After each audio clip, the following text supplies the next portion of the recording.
Bismillahirrahmanirrahim. Assalamualaikum warahmatullahi wabarakatuh. Waalaikumsalam. Salam damai sejahtera untuk kita semua. Om Swastiastu, Namo Buddhaya, salam kebajikan. Yang terhormat Profesor Mulyaman Darman Syahadat PhD, Dubes RI Swiss, sebagai narasumber. Yang saya hormati juga Pak Taufik Hidayat, penulis 1001 Masjid di 5 Benua, sebagai narasumber juga. Dan yang saya hormati teman-teman Koteka, juga saudara-saudara sekalian yang hadir dalam forum sore hari ini. Komunitas Traveler Kompasiana Koteka kembali lagi hadir. Ini yang ke-10 dalam program Lawan Corona Pakai Konten. Dan untuk Sabtu 12 September 2020 ini mengangkat tema Mengembara ke Masjid-Masjid di seluruh dunia. Perkenalkan, saya Santi Rosalia dari Apridio Semarang yang selama ini menjadi partner media dari Koteka ini yang disiarkan secara live streaming. Dan sahabat Koteka yang saya hormati, Islam sebagai agama yang rahmatan lil alamin dalam perjalanan Pak Taufik ini sudah tergambar ya, yang sudah singgah hingga 1001 masjid di 5 benua. Tentu saja dengan culture, kemudian arsitek juga yang beragam. Dan bicara soal masjid, sore hari ini kita akan mendengarkan perjalanan spiritual dari dua narasumber kita. Yang pertama dulu, kita akan persilahkan kepada beliau, Profesor Mulyaman Darman Syahadat PhD, alumni dari Fakultas Ekonomi Universitas Indonesia tahun 1979, yang memulai karir pada tahun 1986 sebagai staf umum di kantor Bank Indonesia cabang Mataram. Beliau akhirnya menjadi deputi gubernur termuda pada saat itu. Dan di tahun 1990 beliau mengambil pendidikan S2 di John F. Kennedy School of Government, Harvard University di Amerika, and then meraih gelar Master of Public Administration di tahun 1991. Dan tahun 1996 Bapak Mulyaman mendapatkan gelar Doctor of Philosophy dari Faculty of Business and Economy Monash University of Australia. Dan inilah Duta Besar Republik Indonesia Swiss, Bapak Profesor Mulyaman Darman Syahadat PhD, selama diangkat menjadi Duta Besar Swiss sejak 20 Februari tahun 2018 lalu. Beberapa kali beliau diundang untuk menjadi tamu khusus masjid di Swiss. Kami persilahkan Bapak untuk menyampaikan paparannya. Silakan Bapak. Terima kasih Bu Santi. Rekan-rekan Koteka yang saya hormati, Assalamualaikum warahmatullahi wabarakatuh. Selamat sore untuk yang di Indonesia, selamat pagi yang di Eropa, salam sejahtera buat kita semuanya. Saya mengucapkan terima kasih diberi kehormatan untuk bisa share terkait dengan perkembangan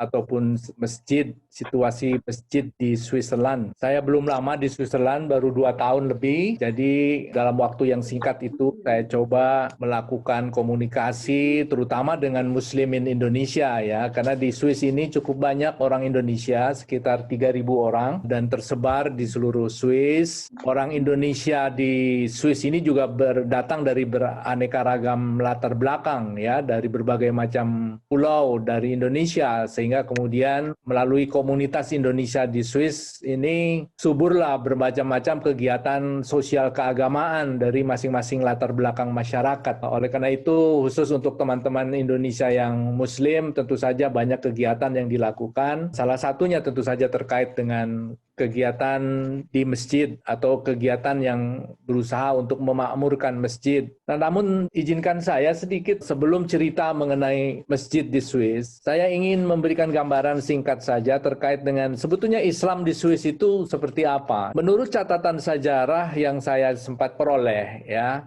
sebetulnya sentuhan Islam yang nyata, yang lebih konkret gitu, dengan data yang lebih baik itu mulai terlihat sejak akhir abad 20 yang lalu. Jadi sebetulnya masih relatif muda. Namun ada catatan sejarah lain yang mengatakan bahwa sebetulnya sentuhan Islam ke Switzerland itu sudah ada sejak abad ke-10.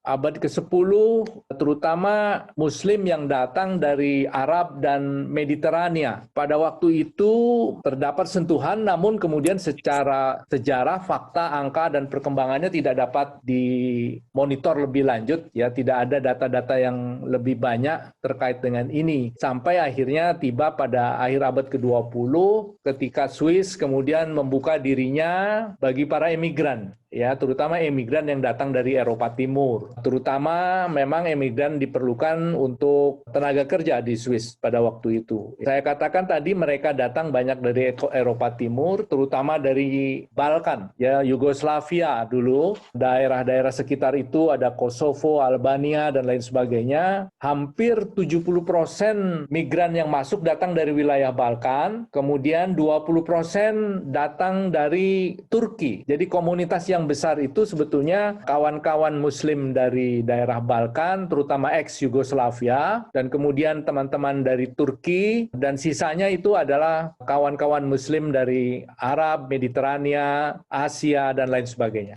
Ya, menurut statistik yang saya peroleh, sebetulnya perkembangan Islam di Swiss boleh dikatakan cukup baik, ya, cukup tinggi, ya, karena berdasarkan statistik jumlah penduduk Muslim di Swiss pada tahun 1980 itu masih di bawah 1%. Jadi tahun 80 masih di bawah 1%, tetapi pada tahun 2013, yaitu sekitar berapa tahun itu, sekitar 25 tahun lah kurang lebih, penduduk Swiss yang Muslim itu ada sekitar 5%. Jadi dalam waktu 25 tahun tambah sekitar 4%. Ya, walaupun seperti tadi saya sampaikan, mayoritas mereka datang adalah dari, artinya bukan penduduk Swiss asli yang sebagai mayoritas, tetapi mereka datang dari luar negeri dan kemudian menetap di Swiss. Jadi perkembangannya lumayan bagus, dari 1% menjadi 5% dalam waktu sekitar 25 tahun.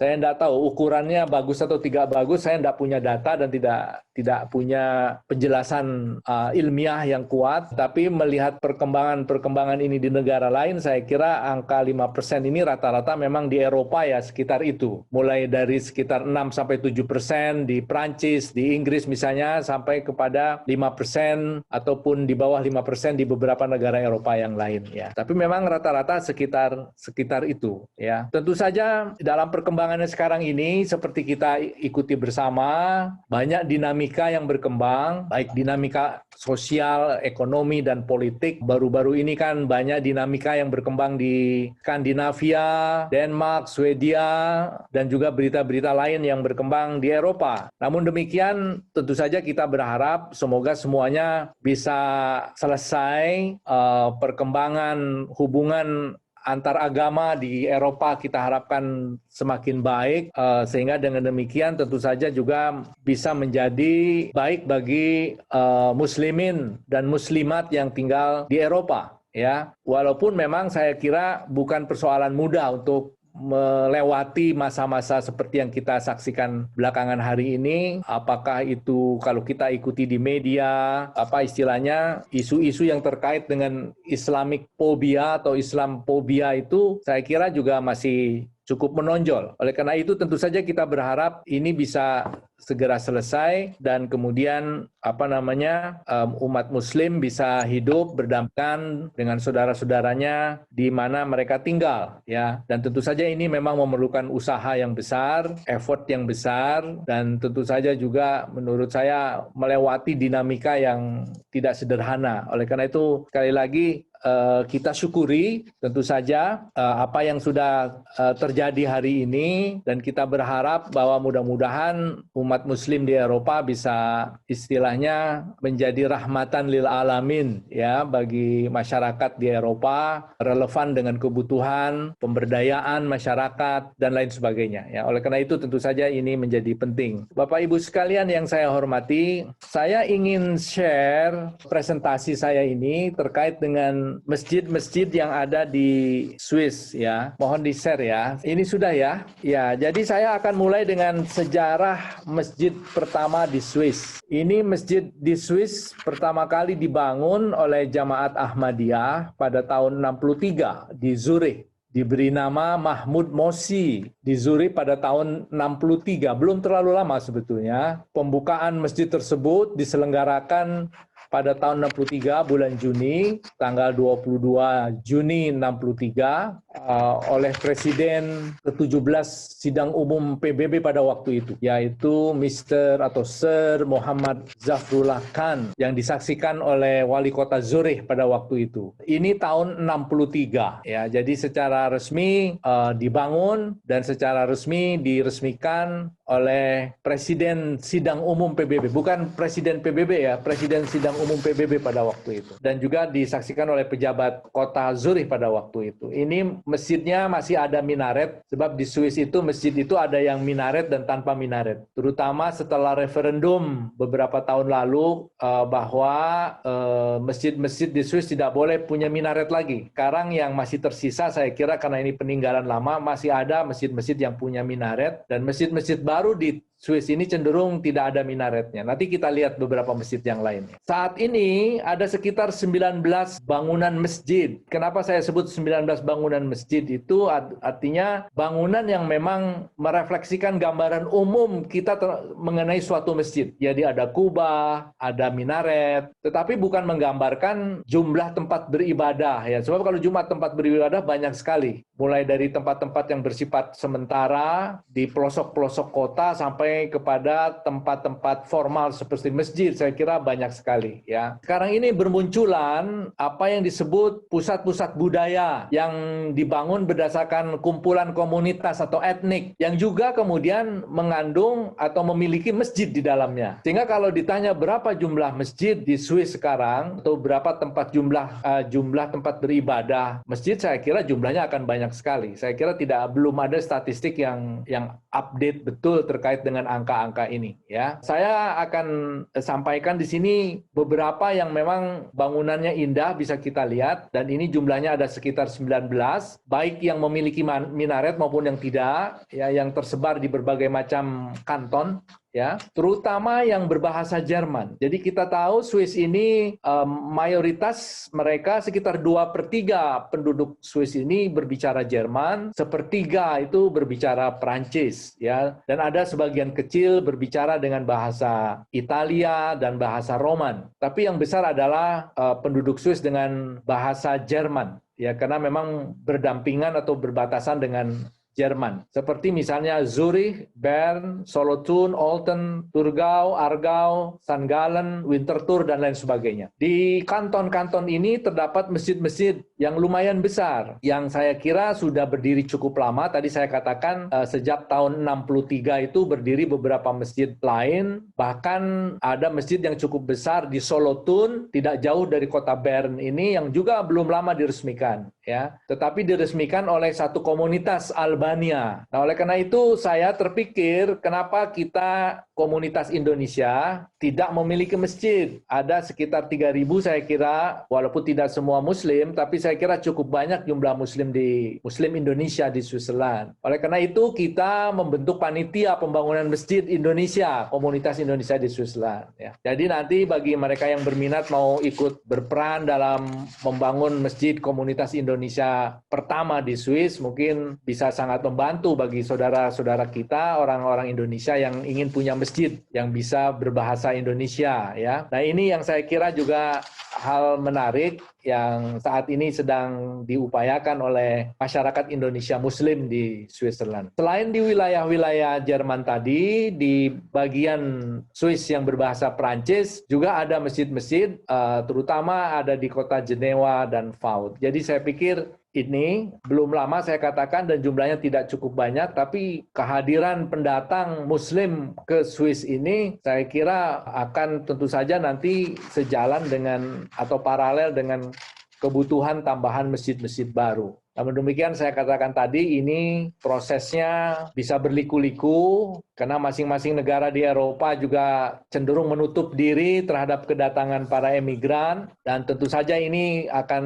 menambah dinamika yang menurut saya ya menarik untuk terus kita ikuti bersama-sama. Ini ada satu gambar di sebelah kiri ini, suatu masjid yang terdapat di Bern. Dari luar tidak nampak bangunan ini sebagai masjid karena dari luar bangunan ini diberi nama namanya The House of Religion. Jadi di dalam bangunan tersebut terdapat tempat-tempat beribadah berbagai macam agama. Ya, salah satunya adalah masjid. Nah, masjid inilah yang saya kira banyak bahkan mungkin untuk beberapa hal dijadikan simbol di kota Bern, terutama bagi berbagai macam kegiatan muslimin yang ada di kota Bern ini. Jadi kalau misalnya saya pernah bertemu dengan beberapa dubes dari Albania, dari Kosovo pada bulan Ramadan yang lalu, bertemu dengan komunitas-komunitas yang ada di bawah naungan House of Religion ini, terutama umat muslim, karena di bulan Ramadan pada waktu itu ada komunikasi, ada dialog, kemudian mendengar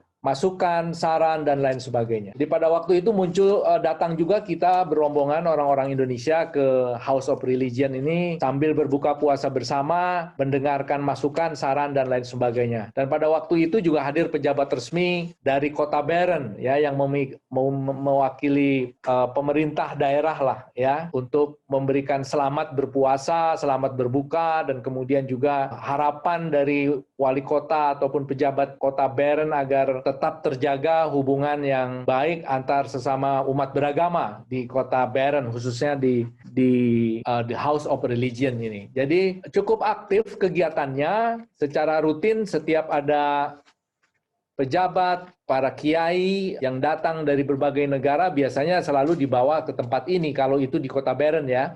Para ustadz mubalik dari Indonesia juga sering kita bawa ke Masjid Bern ini untuk bisa melihat sholat berjamaah, berkomunikasi dengan masyarakat Indonesia. Karena sekali lagi kita belum punya masjid khusus untuk orang-orang Indonesia. Tapi mungkin sarana yang disediakan oleh pemerintah Bern ini baik untuk orang-orang Indonesia juga bisa berkomunikasi dengan masyarakat Swiss yang lain ya, sehingga kemudian terjadi sosialisasi dan silaturahim yang kita harapkan mudah-mudahan akan baik.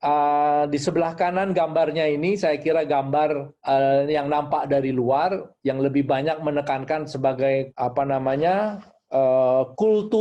kulturen ya, artinya sebagai tempat budaya ya, pusat budaya. Jadi lebih dikenal sebagai pusat budaya, tetapi di dalamnya ada berbagai macam tempat peribadatan. Sehingga dalam konteks ini saya melihat pendekatannya adalah pendekatan budaya. Nah, di dalam pendekatan budaya itulah kemudian diperkenankan kegiatan keagamaan ya, yang saya kira kemudian berdiri tempat-tempat peribadatan dari berbagai macam latar belakang agama. Ini ada satu masjid tidak jauh dari kota Bern, belum lama diresmikan, yaitu pada tahun 2019 ya. Cukup besar, cukup representatif, bersih ya, terawat baik, ada di Kanton Solothurn ya. Masjid ini seperti tadi saya sampaikan dibangun oleh komunitas Islam Albania, karena saya katakan tadi cukup banyak komunitas yang datang dari Eropa, Eropa Timur atau Eropa, negara-negara bekas Yugoslavia pada waktu itu, ya. Cukup besar, seperti tadi saya sampaikan, diisi dengan berbagai macam kegiatan keagamaan dan sosial, ya. Sosial termasuk di dalamnya tentu saja kegiatan untuk lingkungan masjid, ya, menolong sesama, tidak mesti harus umat muslim. Dalam kegiatan hari-hari besar Islam banyak dilakukan kegiatan-kegiatan yang saya kira memberikan manfaat bagi masyarakat sekitarnya. Next. Bapak Ibu sekalian, secara umum berdasarkan pengamatan saya melihat masjid di Swiss ini kelihatan cukup banyak jamaahnya. Apa yang ada di gambar sebelah kiri ini adalah masjid yang ada di ibu kota Swiss tadi, di Bern itu. Berdasarkan pengamatan saya, selain digunakan sebagai tempat ibadah, ya, masjid itu juga digunakan sebagai tempat berkumpul anggota masyarakat muslimin, ataupun misalnya yayasan-yayasan, foundation atau Verein yang ada di Swiss, ya, yang datang dari, saya katakan tadi, berbagai macam latar belakang. Tidak hanya Albania, di komunitas muslim itu ada masjid, kita sebut ada masjid Arab, ada masjid Turki, karena memang masjid-masjid itu menggambarkan latar belakang ataupun sponsor pembangunan dari masjid itu, yaitu latar belakang komunitas masing-masing. Saya tidak tahu kapan kita akan punya misalnya selain Masjid Albania, Masjid Arab, Masjid Turki, ada Masjid Indonesia misalnya. Ya, kita sudah bentuk panitianya, mudah-mudahan akan terwujud kenyamanan beribadah bagi saudara-saudara kita Muslim di Indonesia, yang datang dari Indonesia maksud saya. Bapak Ibu sekalian, selain tempat ibadah, tempat berkumpul masyarakat, masjid juga dijadikan tempat untuk mempelajari Islam. Tidak hanya buat jamaah atau umat Muslim, tetapi saya menyaksikan secara rutin berdasarkan laporan dari imam masjid yang saya peroleh, secara rutin banyak pengunjung-pengunjung dari masyarakat non-Muslim untuk mengetahui ataupun untuk menjawab curiosity, rasa penasaran anggota masyarakat terhadap Islam secara keseluruhan. Jadi imam masjid yang ada di House of Religion mengabarkan kepada kita bahwa hampir setiap hari datang orang-orang yang ingin mengetahui informasi ya mengenai Islam, bertanya, berminat, sampai kemudian ada masyarakat Swiss yang kemudian juga akhirnya memeluk agama Islam. Ya, bahkan pada tahun 90-an ada tokoh politik di Swiss yang memeluk Islam yang kemudian cukup heboh beritanya pada waktu itu, tapi ya itulah realitas yang ada di tengah masyarakat. Banyak orang penasaran, bertanya, mempelajari, dan kemudian memperoleh hidayah, sehingga kemudian menjadi Muslim. Nah, saya kira dari kacamata Islam tentu saja ini bagus ya, karena terutama kita harus menjawab beberapa kekeliruan lah ya, yang muncul belakangan hari ini. Ya. Kekeliruan yang saya maksud itu adalah misalnya Islamic phobia yang berkembang. Ya.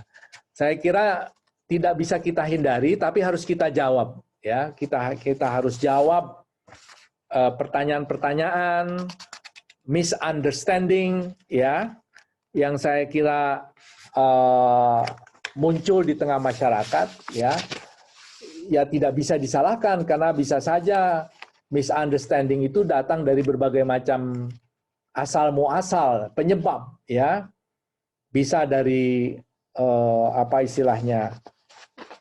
didrive oleh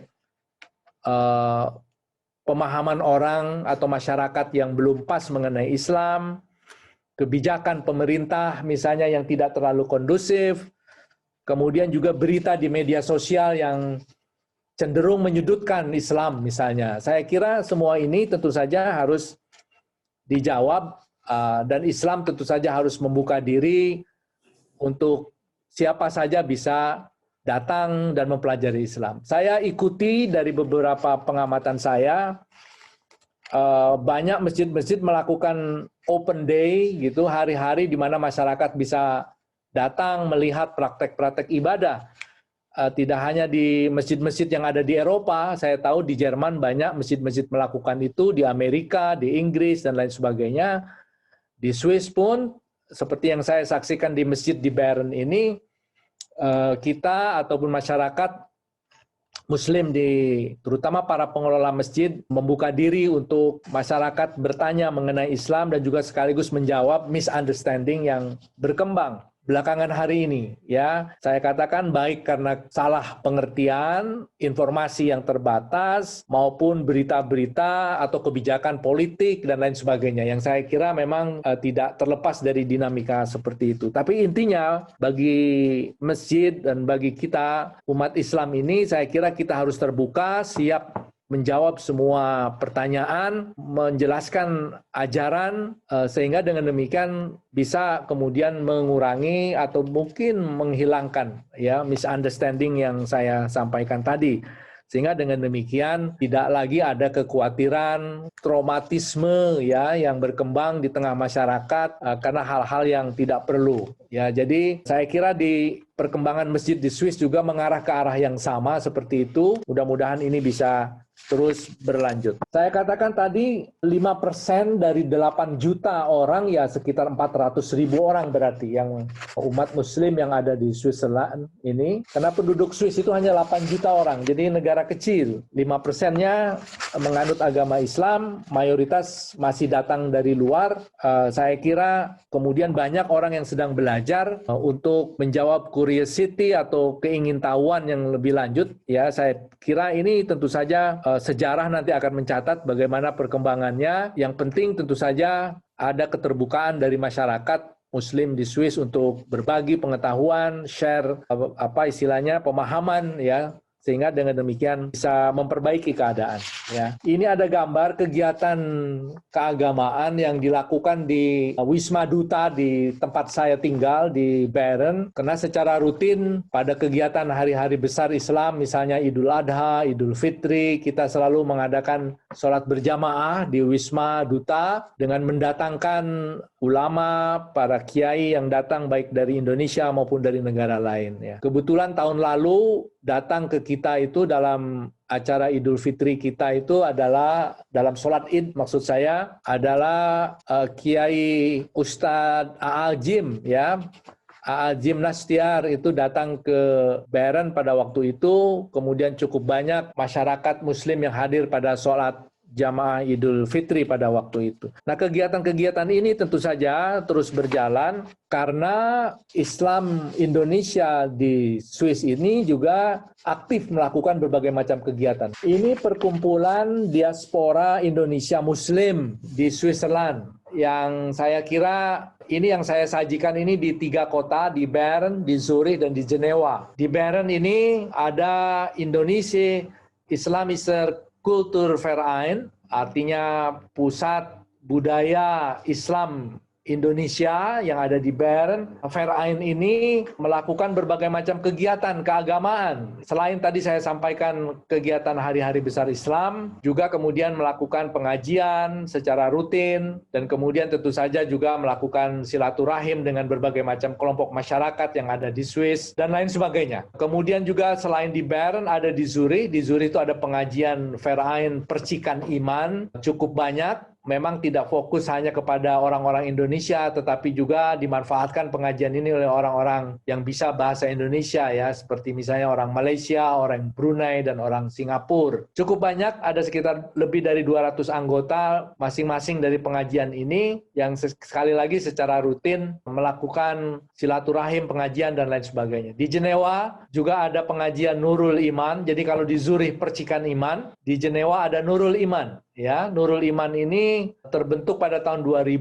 dan anggotanya juga sekitar 200-an, ya. Nah, dalam kesempatan tertentu mereka ini berkolaborasi bersama, ya, baik dalam berbagai macam kegiatan keislaman maupun kegiatan-kegiatan nasional lainnya. Perayaan Hari Kemerdekaan misalnya, hari-hari penting, nasional penting yang kemudian kita berkolaborasi bersama, termasuk upaya memperkenalkan budaya Indonesia kepada masyarakat Swiss. Makanan dan kuliner Indonesia misalnya. Jadi secara rutin misalnya kegiatan-kegiatan kuliner yang didukung oleh kelompok-kelompok pengajian ini juga dilakukan. Tujuannya tentu saja untuk mengenalkan Indonesia kepada masyarakat Swiss. Ya. Jadi saya kira itu yang juga banyak dilakukan. Dan dalam hal ini KBRI Swiss tentu saja memfasilitasi berbagai macam kegiatan keagamaan, tidak hanya Islam tentu saja, juga agama-agama yang lain. Dan KBRI tentu saja juga berkepentingan untuk melindungi terutama warga negara Indonesia yang ada di Swiss. Karena misalnya tidak hanya warga Indonesia di Swiss, tapi misalnya juga membantu orang Indonesia yang sudah berlama tinggal di sini, menikah, berkeluarga, sakit, meninggal, dan lain sebagainya. Sehingga penguburan misalnya, proses penyelesaian penguburan, pemandian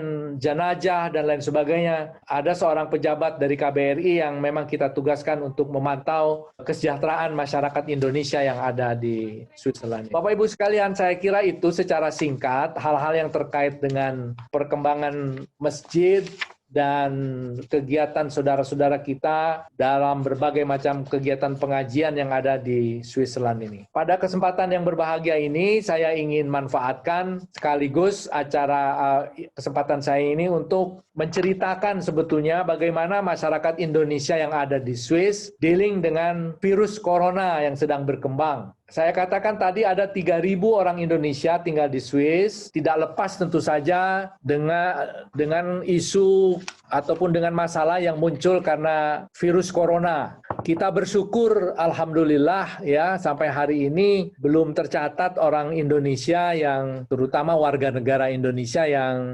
terpapar virus ini. Namun demikian saya kira kita tidak boleh lengah atau mengabaikan protokol kesehatan yang sudah ditetapkan oleh pemerintah Swiss, dan kita harapkan kepatuhan kita kepada protokol kesehatan ini mudah-mudahan masyarakat Indonesia yang ada di Swiss tidak terpapar virus corona ini. Oleh karena itu kami dari KBRI terus melakukan monitoring, kemudian juga komunikasi apa yang bisa dibantu kalau misalnya ada orang Indonesia yang terpapar dari virus corona ini. Saya ingin share sedikit bagaimana keberhasilan pemerintah Swiss dalam menghandling corona, sehingga sebetulnya sudah banyak yang dicapai oleh Swiss di dalam penanganan corona ini. Walaupun kita akui dan kita sudah saksikan belakangan hari ini dalam 1-2 minggu terakhir ini gelombang kedua dari virus ini memaparkan masuk kembali, sehingga beberapa negara Eropa itu mengalami peningkatan yang cukup tinggi masyarakat yang terpapar virus ini. Jadi saya kira banyak negara di Eropa memonitor ini secara ketat, walaupun saya melihat negara-negara Eropa saat ini termasuk Swiss sudah lebih berpengalaman dibandingkan 6 bulan yang lalu ya, sehingga penanganannya sudah jauh lebih rapih. Tekanan terhadap rumah sakit juga hari-hari ini tidak terlalu besar dibandingkan dengan tekanan terhadap rumah sakit pada 6 bulan yang lalu misalnya, dan jumlah yang meninggal juga jauh mengalami penurunan. Saya kira hal ini dikarenakan karena penanganan dan fasilitas kesehatan yang semakin baik ditambah dengan pengalaman, sehingga kemudian para pejabat pemerintahan juga sudah punya pengalaman yang baik dalam menghandling ini. Mudah-mudahan gelombang kedua ini saya tidak tahu kapan akan berakhir, tapi mudah-mudahan kemampuan penanganan dari berbagai macam otoritas pemerintahan di Eropa termasuk juga di Swiss bisa lebih memitigasi serangan kedua ini dengan lebih baik. Jadi artinya walaupun mereka yang terpapar terus meningkat karena memang testing yang dilakukan oleh berbagai macam otoritas di Eropa memang terus meningkat ya. Namun kemampuan rumah sakit menjadi lebih bagus sehingga kemudian korban yang meninggal bisa ditekan seminimal mungkin. Saya kira demikian ya. Ada beberapa rahasia ataupun resep lah mungkin boleh dikatakan bagaimana Swiss dealing dengan isu corona ini. Saya kira dimulai dari data yang bagus ya. Pemerintah memiliki data yang sangat komprehensif. Data kemampuan, data penyebaran, data dengan dukungan teknologi yang luar biasa termasuk teknologi informasi dan komunikasi. Saya kira data yang baik, komunikasi yang baik, kemudian koordinasi yang baik, tentu saja semua itu menghasilkan kebijakan yang baik. Tidak hanya isu kesehatan seperti juga dihadapi oleh berbagai negara. Selain isu kesehatan ada isu ekonomi. Nah, bagaimana menyeimbangkan, saya kira apa yang ditempuh di Swiss ini bisa dicontoh bagaimana kemudian kebijakan kesehatan dan kebijakan ekonomi dipadukan sehingga kemudian bisa berjalan seiring. Ya tentu saja ini didukung dengan effort yang luar biasa dan dana yang sangat besar sehingga dua-duanya bisa berjalan. Ekonominya jalan karena dukungan dana yang sangat besar, rumah sakit menjadi baik karena dukungan dana yang juga cukup besar, sehingga kemudian dua-duanya bisa berjalan dengan baik. Bapak Ibu sekalian, dalam tayangan berikutnya, ini karena waktu yang sudah hampir habis, saya ingin katakan Swiss adalah negara yang termasuk negara dengan testing tertinggi di dunia sampai dengan hari ini, yaitu 16.000 orang per 100.000 penduduk. Ya saya kira ini tinggi, karena sudah lebih dari 1 juta orang di Swiss ini yang sudah testing dari 8 juta penduduk. Jadi menurut saya cukup signifikan. Kemudian kewajiban untuk menggunakan masker sudah ditetapkan sejak 6 Juli yang lalu, terutama di transportasi umum ataupun di beberapa kegiatan yang subject to ya, artinya yang misalnya di ruangan tertutup, toko-toko, gedung kampus, ruangan-ruangan kelas yang terbatas dan kecil, dan lain sebagainya. Ini kewajiban untuk memakai masker dianjurkan, terutama oleh beberapa pemerintah daerah atau kanton. Tentu saja semua ini bagian dari upaya untuk menerapkan protokol kesehatan yang ditempuh oleh Swiss. Bapak Ibu sekalian, saya kira itu. Mungkin nanti kalau ada pertanyaan lebih lanjut, gambar terakhir ini adalah tempat-tempat yang indah di Swiss yang kebetulan sering saya kunjungi ini. Satu ini di sebelah kiri Lauterbrunnen di Interlaken, kemudian Danau Isewald, ini tempat biasanya ngopi-ngopi gitu di siang hari. Kemudian ada di sebelah kiri Grindelwald ini, dan juga ini ada Kassel di Tunsi ini, di kota Thun. Ya, jadi saya pikir ini tempat-tempat yang sering kita kunjungi karena bukan apa-apa, karena dekat dari Bern. Ya, hanya sekitar 20 sampai 30 menit saja ya. Jadi mudah-mudahan Bapak Ibu sekalian, saya kira itu yang bisa saya sampaikan. Mohon maaf jika ada hal yang kurang berkenan. Mungkin nanti kalau ada pertanyaan saya persilakan. Terima kasih. Wassalamualaikum warahmatullahi wabarakatuh. Waalaikumsalam warahmatullahi wabarakatuh. Terima kasih, Prof. Ini saya terpukau sehingga lupa kalau waktunya memang harus segera diselesaikan presentasi panjenengan. Ya, mohon maaf. Baik, ini seperti yang sudah diinformasikan bagi penanya untuk bisa chat, nanti saya coba bacakan. Sudah banyak ini Prof yang bertubi-tubi menanyakan tentang Islam yang ada di Swiss. Ini pertama ke Yunan ya, di Surabaya. Kalau saya Yunan di Surabaya, saya sangat iri dengan penduduk Eropa, terutama Jerman dan tetangganya. Pandemi sudah berangsur-angsur berlalu di sana. Bagaimana suasana peribadatan di masjid di sana saat ini, Prof? Terima kasih. Iya, mohon maaf saya lupa menjelaskan ya bagaimana pelaksanaan ibadah di Swiss ini. Mas Yunan ya dari Surabaya ya. Sejak bulan Juni, pemerintah mengizinkan kembali ibadat, tidak hanya di masjid, termasuk juga di gereja-gereja. Ya, jadi saya kira memang sejak Maret sampai dengan Juni semua ditutup karena memang ada batasan orang berkumpul. Ya, semua betul-betul ditutup, lockdown lah istilahnya. Namun sejak Juni kemarin, secara bertahap karena pada waktu itu angka-angka mengalami penurunan, perbaikan yang mendasar, kasus-kasus mulai berkurang sehingga kegiatan ibadah juga dilakukan di gereja, di masjid-masjid dan lain sebagainya. Namun dengan catatan ya ini ada kewajiban untuk menerapkan protokol kesehatan yang strict.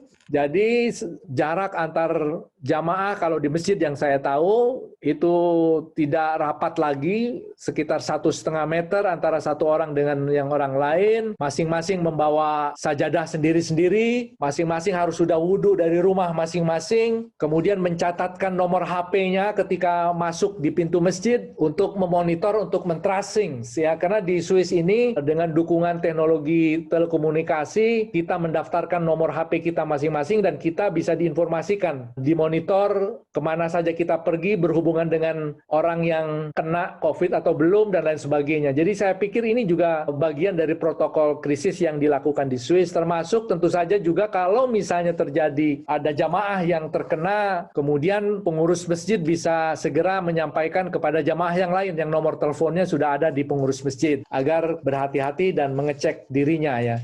Jadi saya kira itu yang dilakukan. Jadi sejak Juni sampai dengan hari ini kita bisa beribadat kembali di masjid, namun sekali lagi dengan protokol yang ketat ya. Kami setelah lockdown cukup lama, akhirnya kita membuat jamaah terutama untuk sholat Jumat, membuat sholat Jumat hanya untuk masyarakat Indonesia. Ya, jadi KBRI menyediakan tempat bagi masyarakat Indonesia yang kesulitan untuk beribadah sholat Jumat karena kapasitas masjid yang terbatas. Karena kapasitas tadinya 100 orang, sekarang mungkin tinggal 50 orang. Sementara jamaah masjid bisa 200 orang. Sehingga orang Indonesia nggak kebagian tempat lah. Karena tidak kebagian tempat itulah akhirnya KBRI di Swiss itu kecil, tapi kemudian ada ruangan yang bisa kita manfaatkan untuk sholat Jumat, sehingga untuk khusus orang-orang Indonesia kita buka untuk sholat Jumat juga dengan penerapan protokol kesehatan yang kurang lebih sama lah agar kita juga terhindar dari corona ini. Saya kira demikian Bu Santi. Baik, terima kasih Prof. Sebetulnya pengen banyak nih kita munculkan pertanyaan-pertanyaan, tapi bagaimana Mbak Gana karena waktunya masih ada satu lagi narasumber ya.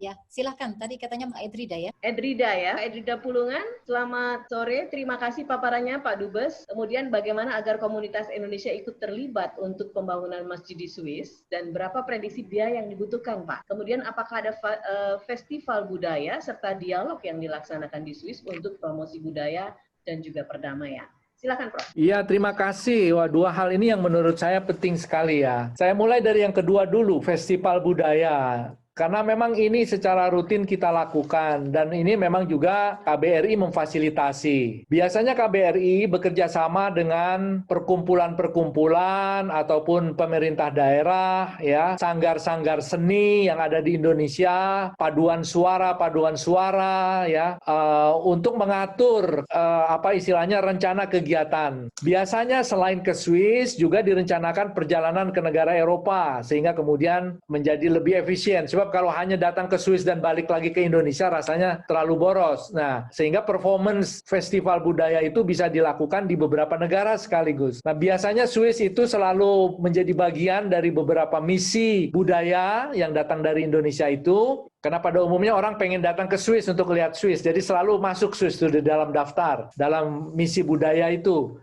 Sehingga dengan demikian kita relatif rutin mengadakan festival budaya ataupun misi budaya dari berbagai macam daerah ya. Terakhir kami melakukannya memfasilitasi kedatangan dari budaya-budaya se-Sulawesi, mulai dari Sulawesi Utara sampai ke Sulawesi Selatan. Sebelum budaya Papua juga kita perkenalkan dalam bentuk performance di beberapa kota di Swiss ini.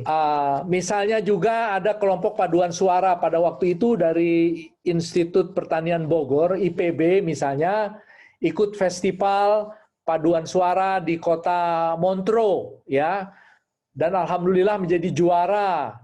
Nah, sang juara ini kita manfaatkan kehadirannya sebagai juara di Swiss ini untuk perform juga di beberapa kota. Jadi kami sangat terbuka. Jadi nanti Ibu Edrida ya, kalau ada memang hal-hal yang bisa konkret dilakukan, misalnya saya kira kita bisa berkomunikasi lebih lanjut. Nanti dihubungi saja KBRI, kami ada pejabat di bidang sosial budaya yang memfasilitasi bagaimana hal-hal seperti itu dilakukan. Tentu saja memang ini memerlukan dukungan yang tidak kecil dan perlu persiapan waktu yang baik ya agar kemudian di dalam pelaksanaan kegiatan di Swiss atau dan di negara-negara yang lain bisa berjalan baik. Yang kedua, terkait dengan pembangunan masjid, saya kira kami atau panitia sangat terbuka untuk partisipasi dari masyarakat Indonesia. Ya, saat ini kita sedang dalam proses mobilisasi dana, terutama dana-dana dari masyarakat Indonesia yang ada di Swiss. Kemudian juga tentu saja menyampaikan ini pada kerabat keluarga yang ada di Indonesia. Kalau data detailnya mungkin nanti bisa dihubungi kami di KBRI ya, ataupun nanti KBRI bisa menyampaikan data lebih detail mengenai alamat,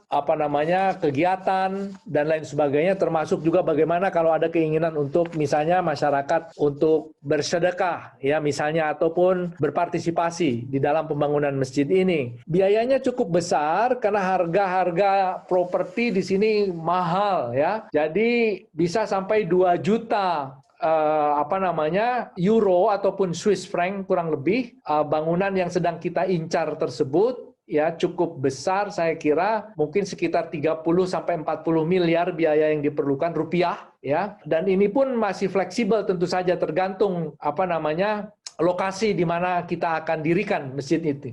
Ya, saat ini keputusannya untuk pembangunan Masjid Indonesia itu di Bern dan kita sudah memiliki alternatif-alternatif lokasi yang saat ini sedang dipelajari plus minusnya. Tapi kegiatan pembentukan panitia, mobilisasi dana sudah dilakukan sejak cukup lama agar kemudian nanti pada waktunya bisa segera direalisasikan. Saya kira begitu, Bu Santi ya. Baik. Terima kasih Pak Dubes dan terima kasih juga Ibu Edrida. Dan mohon maaf sekali, kita akan mohon izin kepada Pak Dubes untuk mempersilahkan narasumber kedua mempresentasikan apa yang sudah beliau jajah selama ini menjelajah dunia ke masjid-masjid. dan ini merupakan sesuatu yang unik. Prof, terima kasih sekali lagi. Ya, sama-sama. Ya. Dan ini memberikan wawasan yang sangat luar biasa, terutama untuk negara Swiss tentang masjid dan juga tadi sedikit menyentil penanganan corona. Terima kasih Prof sekali lagi, dan kita langsung saja mempersilahkan kepada Bapak Taufik Hidayat atau yang lebih dikenal dengan Taufik Wi ya. Kenapa ini Pak Taufik? Sebetulnya pengen tanya itu, tapi waktunya sangat susah ya. Beliau adalah kompasianer yang juga traveler dan juga penulis buku mengembara ke masjid-masjid di seluruh dunia. Ini juga merupakan beliau ini saksi dari keindahan masjid-masjid di atas bumi ini. Dan jebolan kajian Timur Tengah dan juga Islam Pasca Sarjana Universitas Indonesia ini adalah seorang pengembara sejati dan inspirator iktikaf di dalam Baitullah. Ya, ini beliau akan menceritakan bagaimana proses perjalanan beliau yang biasanya kita kalau ke luar negeri itu destinasi wisatanya adalah wisata yang tadi sudah disampaikan Pak Dubes juga ya, yang akhir-akhir itu indah-indah banget, subhanallah, indah banget Swiss ya. Tapi ini beliau ke masjid-masjid. Oke, baik. Mas Taufik, monggo silakan, kami persilahkan untuk bercerita banyak, kita akan mendengarkan sharingnya. Oke, terima kasih. Assalamualaikum warahmatullahi wabarakatuh. Waalaikumsalam warahmatullahi wabarakatuh. Ya, saya terima kasih dulu ke Mbak Santi, Mbak Gana dan juga Pak Mulyaman Hadad ya tadi. Saya sudah mendapatkan wawasan mengenai masjid-masjid di Swiss ya. Tadi ada di Bern, di mana lagi di Geneva ya, sama di Zurich ya. Itu kebetulan yang saya belum pernah ke masjid-masjid di Swiss. Walaupun saya sudah sempat 3 kali ke sana, tapi waktunya mungkin belum cocok untuk mengunjungi masjid-masjid di Swiss. Tapi untungnya saya bisa juga di dalam buku saya maupun nanti ada buku yang akan datang, ada juga masjid-masjid di Eropa lainnya. Oke, mungkin saya sedikit, boleh saya ada sedikit presentasi supaya lebih gampang gitu. Sebentar saya bangunkan anak saya dulu. Oke, baik, kita tunggu Pak Taufik, dan Pak Taufik belum presentasi, sudah ada yang tanya? Ya sambil menunggu ya mungkin saya sedikit cerita aja ya. Jadi kebetulan saya menulis di Kompasiana sejak 2011. Jadi kebanyakan emang yang ditulis adalah sejak 2011. Jadi saya ke Swiss itu penghabisan emang kalau nggak salah 2010.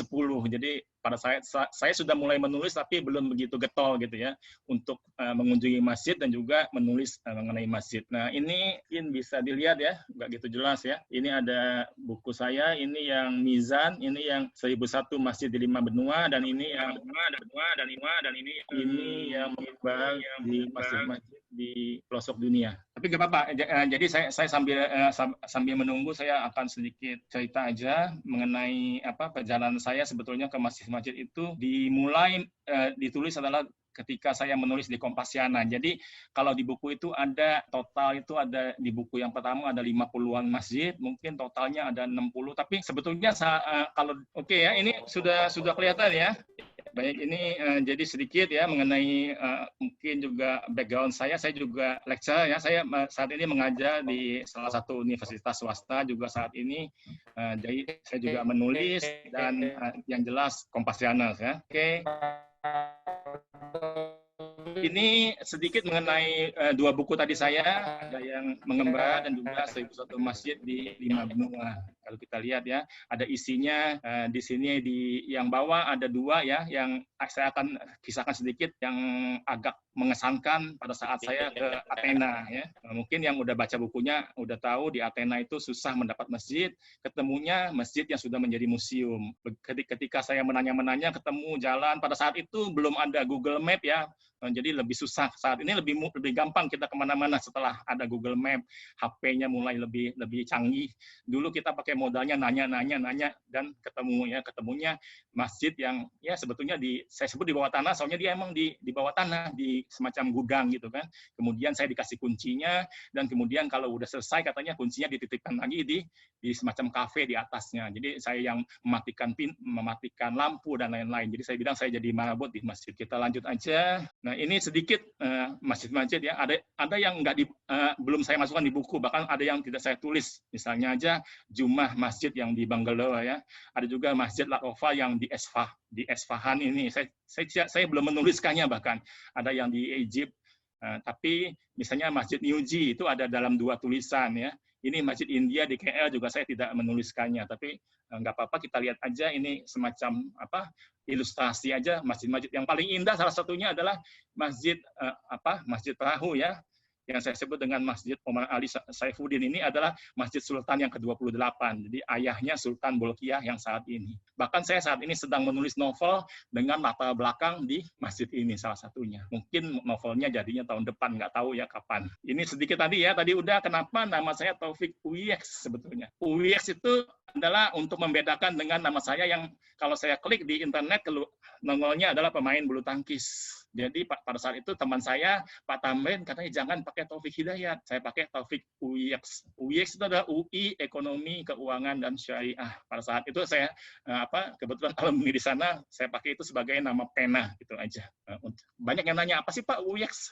Ada yang nanya apakah itu nama keluarga atau apa, boleh-boleh aja, tapi yang tahu-tahu aja, Uyex ya. Oke, kita lanjut aja. Ini juga tulisan-tulisan saya ya, jadi saya juga ada tulis, misalnya aja ini majalah yang di atas itu, di majalah Aviation ya, saya memang background-nya tadi mungkin saya lulus sekolah di yang saat ini menjadi PPI ya, Politeknik Penerbangan Indonesia. Dulu waktu saya sekolah namanya adalah PLP, Pendidikan dan Latihan Penerbangan. Dulunya lagi adalah Akademi Penerbangan Indonesia. Sekolah saya itu adalah yang paling banyak ganti nama, sudah 5 kali. Jadi dia jadi API, kemudian LPPU, PLP, sempat juga menjadi Sekolah Tinggi STPI, dan belum lama tahun ini menjadi PPI. Itu emang adalah boleh dibilang 30 tahun lebih saya lebih banyak mengabdikan di dunia aviasi. Ini sempat yang saya tulis, kemudian saya juga banyak menulis di majalah Angkasa ya, sempat juga menulis di majalah travelnya Garuda. Ini kala yang khusus untuk Timur Tengah, untuk majalah haji sebetulnya. Jadi kalau kita naik pesawat yang haji, ada majalah ini yang sempat saya menjadi kontributor di sana. Ini juga saya sempat melaporkan mengenai Paris Air Show dulu ya, ini ada beberapa tahun yang lalu. Di bawah ini juga mengenai monumen-monumen kosmonot yang ada di VDNKH di Moskwa sana. Sempat juga ini ya, mungkin yang Kompas Channel kita sempat diundang ke istana. Ini jalan-jalan saya ya, jalan-jalan saya sambil masjid jalan-jalan. Ini adalah dengan suku Masai ya di Kenya. Ini saya di depan masjid di Kazan, di Tatarstan ya. Ini di Tbilisi di Georgia. Nah, ini adalah teman saya ya, mungkin tahu ya, ini teman saya namanya Lili Abdul Hamid. Beliau ini yang menjadi korban penembakan masjid di Christchurch tahun lalu. Ini dia teman saya, adik kelas saya sebetulnya, dan ya saya sedih sekali ya, setiap kali saya ke Christchurch, udah 2 kali saya ke sana, saya selalu nginep di tempat dia, bahkan sholat di masjid yang sama, di Masjid An-Nur ya, di mana kejadian penembakan Maret tahun lalu. Ini saya ya pakai topi kayak macam Soviet, ini di macam Kremlin, ini juga di Kazan. Ini masih ada sama ya, masih ada ini di India, di Delhi, ini di Nanjing, ini di Saint Petersburg ya, di Petrograd sebetulnya. Ini istri saya di Masjid Khusus Wanita di Shanghai. Ini sebuah masjid ya, saya sebut Masjid Blue Mosque juga, tapi ini di Budapest, cuma sebuah masjid kecil aja. Ini saya sebut Masjid Allahu Akbar, yang kanan bawah ini di Seoul, di Korea Selatan. Ini adalah masjid yang paling indah, saya bilang ya saat ini, Masjid Sheikh Zayed di Abu Dhabi, yang paling mewah dan paling indah di dunia saat ini, yang buat saya tentu saja di luar 2 masjid ya, Masjid Nabawi sama Masjid Masjidil Haram di Madinah dan di Mekah. Itu selalu saya suci, jadi saya nggak mau menuliskannya untuk pengalaman 2 masjid yang di tanah suci itu.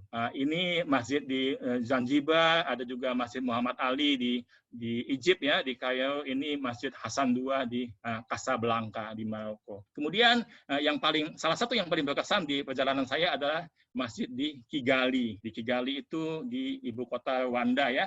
Mungkin yang ingat ada film Hotel Rwanda, itu masalah genosida suku Hutu dan suku Tutsi ya. Ternyata di dalam masjid ini menjadi semacam tempat perlindungan, dan juga sempat mereka menjadi istilahnya berdamai kembali. Ini foto saya paling putih ya, di anak-anaknya ini anak-anak Kigali, anak Rwanda yang ya di sana lumayan lebih hitam dibanding saya.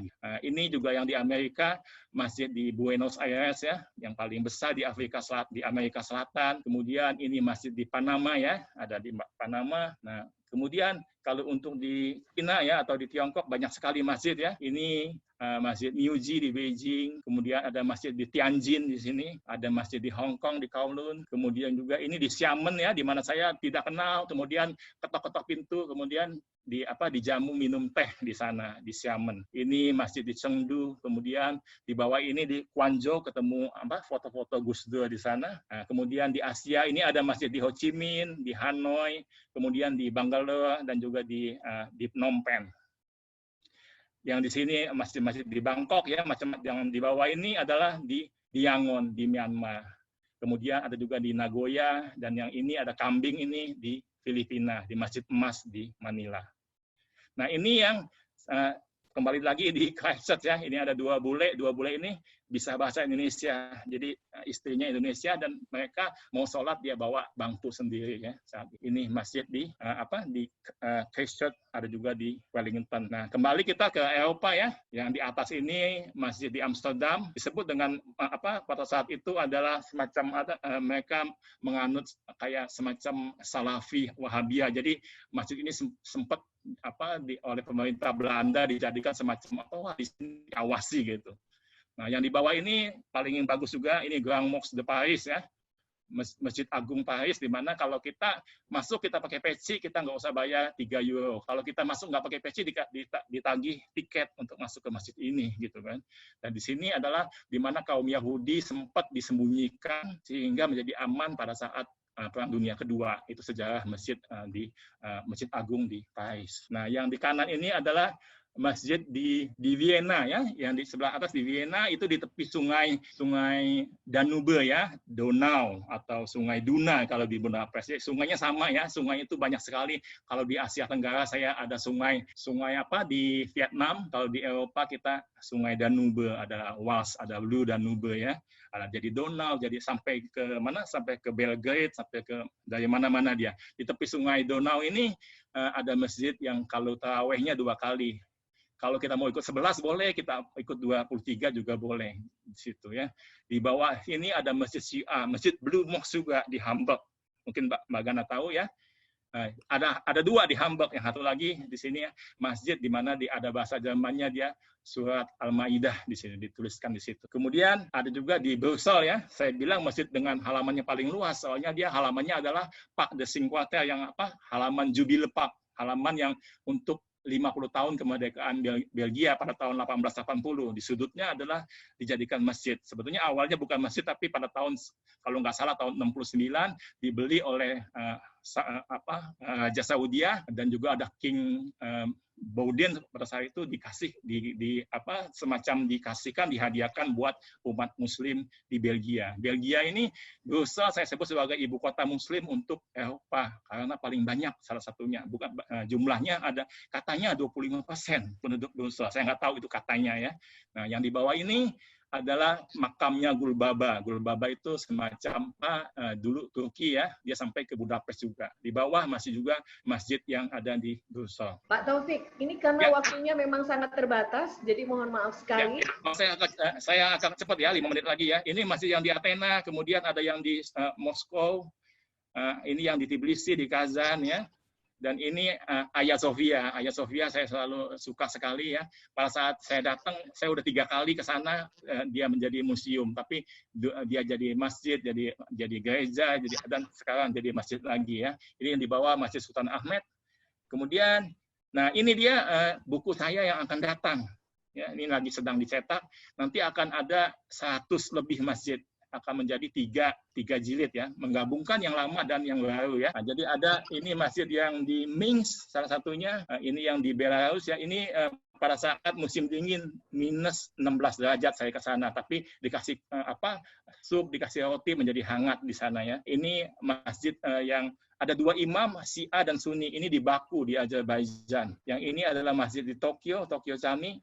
Nah, mungkin itu aja ya presentasi saya, jadi cerita mengenai masjid-masjid, mungkin kalau ada pertanyaan boleh. Tapi intinya kesimpulan saya jalan-jalan kemana-mana, masjid itu adalah melihat bahwa manusia ini sebetulnya sama aja ya, diciptakan oleh Allah itu kita macam-macam, kita untuk saling mengenal. Itu ada bahkan di salah satu masjid di Boston ya, tapi di Sharon ditulis di depannya itu adalah ayat yang tadi. Kalau nggak salah surat Al-Hujurat ayat sekian, saya nggak gitu hafal. Gitu ya. Demikian, terima kasih. Wassalamualaikum warahmatullahi wabarakatuh. Waalaikumsalam warahmatullahi wabarakatuh. Bagaimana Mbak Gana, apakah masih bisa untuk satu penanya atau kita akan akhiri? Ya, satu atau dua pertanyaan, Mbak. Dibacakan Oke, saja. Dari Uswatun Nafiah ya, mengapa masjid menjadi daya tarik Bapak untuk diangkat dalam sebuah tema buku? And then berikutnya adalah, adakah pengalaman yang menyentuh hati saat Bapak melakukan perjalanan ke berbagai masjid yang banyak di belahan dunia? Terima kasih. Dari Uswatun Nafiah asal Blitar yang tinggal di Pulau Seribu, Masjid Lombok. Baik ya, jadi saya langsung jawab aja ya. Silakan Pak. Jadi, ya oke. Kenapa saya milih masjid? Emang salah satunya emang betulnya ya kalau kita kemana-mana ya udahlah sholat di hotel aja atau yang gampang di mana aja gitu kan. Tapi saya itu mungkin lebih mantap kalau kita bisa sholat di masjid gitu kan. Kalau kita sempatkan misalnya aja ya subuh atau juga maghrib atau apa, kita coba datang gitu, atau paling enggak sholat Jumat. Kalau nggak sempat ya udah nggak apa-apa, tapi kalau masih sempat kita sempatkan, itu aja. Selain kita juga bisa melihat adalah beda budaya, kita bisa melihat kadang-kadang ada masjid yang ya kalau di Eropa banyak Ahmadiyah mungkin ya, kadang-kadang ada Syiah gitu kan. Boleh-boleh aja kita beda paham, boleh macam-macam, tapi ya udahlah itu whatever masih masjid juga gitu kan, kita usahakan gitu untuk kita mengunjungi. Kalau sempat sholat, kalau kita nggak mau sholat pun nggak apa-apa, kita mengunjungi aja. Itu adalah alasan saya kenapa mencoba untuk menuliskan tadinya nggak ada keinginan untuk menuliskan ya, tapi setelah banyak sayang ya kalau nggak dituliskan, itu aja sih sebetulnya. Kemudian kalau yang berkesan tadi cukup banyak ya, mungkin salah satunya tadi selain ada yang di Xiamen, ada yang di Athena, mungkin juga ada yang di Moskow ya. Yang akan datang ini misalnya yang di Nice itu juga berkesan, di mana kita di musim dingin kemudian ke sana dikasih sup, dikasih roti yang hangat. Bahkan kalau ke Tokyo itu berkesannya juga kita nggak tahu jalan ya, nanya kita, bahkan oleh orang Jepang diantarin, ini loh masjidnya loh, sampai ke depan masjid saya diantarkan. Kita keluar stasiun bawah tanah metro, kita kadang-kadang susah ya walaupun lihat Google Map mana nih ke kanan ini, tapi disitulah bedanya. Misalnya di Jepang adalah kita kadang-kadang kalau kita menjadi orang asing, kita suka nanya, kita diantar kemana sampai ke tempatnya itu ya. Jadi salah satu kesan-kesan saya ke masjid adalah bahwa manusia itu sebetulnya sama aja, kita beda budaya, ada yang baik, ada yang buruk, kita tidak boleh sama sekali judge manusia itu cuma dengan bangsa atau etnis atau agama. Kita sebetulnya sama aja manusia ini. Itu adalah yang saya dapatkan dari pengalaman saya keliling dunia dan mengunjungi masjid-masjid. Mungkin itu aja. Ya, Pak Taufik, Ibu Siti Aisyah ini bertanya. Ibu Iya. Siti Aisyah, maaf. Apa emang Pak Taufik ini ekstra keliling dunia dengan tujuan itu, atau dalam rangka tugas, atau memang tujuan ingin melihat-lihat masjid di seluruh dunia saja? Jadi sebetulnya ada dua macam. Tadi saya udah bilang ya, background saya kerjanya emang di dunia aviation gitu ya. Saya sekolahnya di aviation, kemudian saya sempat juga mungkin saya agak jarang ya, saya sempat di airline di Cathay Pacific, saya dulu sempat. Itu Cathay Pacific itu yang base-nya di Hong Kong waktu itu ya. Jadi ya mungkin selain saya tugas, saya juga punya kelebihan, punya tiket yang mungkin yang harganya discounted gitu semacam. Jadi saya udah misalnya aja saya sudah tugas ke Washington, saya sempat ya tugas Washington, ada semacam meeting atau conference, ya saya sempatkan pergi ke Panama gitu. Itu cuma nambah cuti 1-2 malam dengan tambahan tiket sedikit aja gitu. Jadi saya sempat menambah gitu. Selain melihat masjid, juga tentu melihat dunia dan melihat manusia dengan kebudayaan dan yang beda-beda itu tadi. Ingin melihat seperti itu tujuannya. Baik, terima kasih. Dan sayang sekali waktu kita yang memang sudah harus dibatasi oleh kesempatan ini, walaupun tidak berbatas soal jarak, tapi waktu sudah harus diselesaikan. Tapi untuk semuanya terima kasih, dan terutama untuk para narasumber yang luar biasa, speaker sore hari ini, memberikan banyak wawasan kepada saya. Pak Dubes yang masih setia juga, matur nuwun Pak, bahasa Jawa Pak, bisa ya Pak. Dan juga Mas Taufik, terima kasih juga. Ya, terima kasih. Ya, mohon maaf untuk teman-teman yang mungkin belum disampaikan pertanyaannya karena waktunya memang terbatas. Saya mohon maaf juga untuk keterbatasan saya menjadi moderator sore hari ini. Terima kasih Mbak Gana dan juga Koteka. Sampai jumpa di program berikutnya. Terima kasih Pak Dubes dan Pak kasih. Taufik, keren sekali hari ini. Nanti mungkin yang ketinggalan, yang terlambat, atau yang belum sempat, nanti silahkan untuk melihat lagi. Terima kasih semuanya, ini banyak yang dari jauh-jauh. Wassalamualaikum warahmatullahi wabarakatuh. Waalaikumsalam. Waalaikumsalam. Terima kasih Pak Dubes dari BEM. kasih. Ya, makasih. Makasih semua. Ya, Mohon maaf. Pak Taufik, Mas Oni. Saya lagi keputus.